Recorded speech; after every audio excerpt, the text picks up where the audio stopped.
اور سوالات کی نوعیت کیا ہے؟ ابھی میں اپنی بات کر رہا ہوں، 2 3 4 مہینے ہوئے پنجاب یونیورسٹی میں میں کبھی کبھی چلا جاتا ہوں، بلا لیتے ہیں، ایک لیکچر تھا، لڑکے لڑکیاں بیٹھے ہوئے تھے، ایک بچی کھڑی ہوئی غالباً 3rd ایئر کی یا اسٹوڈنٹ تھی، سر ایک سوال ہے، میں نے کہا جی بیٹا بتاؤ،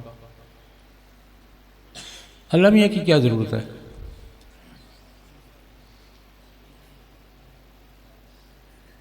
سوال کی نوعیت سمجھ میں آئی ہے؟ اللہ میاں کی کیا ضرورت ہے؟ اس کا کیا مصرف ہے؟ اللہ میاں کیوں ہے؟ اب اس کا ایک جواب تو وہ تھا جو ہم دیا کرتے ہیں، الٹے آ کے منہ پہ مارتا، بکواس کرتی ہو۔ ہمارا روایتی طرز عمل یہی ہے، یا کم از کم فتویٰ تو لگا دیتا ہے، نکالو اس کو، گمراہ کھڑی ہے یار۔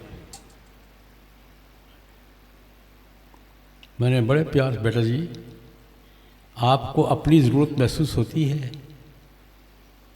آپ کی ضرورت ہے کسی کو؟ آپ کے مینوفیکچر کی بھی ضرورت ہے یا نہیں ہے؟ آپ کی ضرورت تو ہے، آپ کے بنانے والے کی ضرورت نہیں ہے۔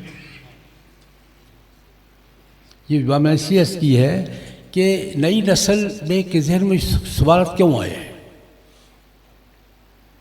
نئی نسل کو گمراہ سمجھ کر، نئی نسل کو ملحد سمجھ کر ڈیل نہ کریں، نو مسلم سمجھ کر ڈیل کریں یار۔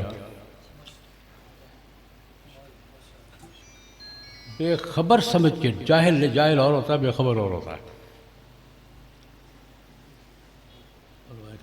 جاہل اور ہوتا ہے اور بے خبر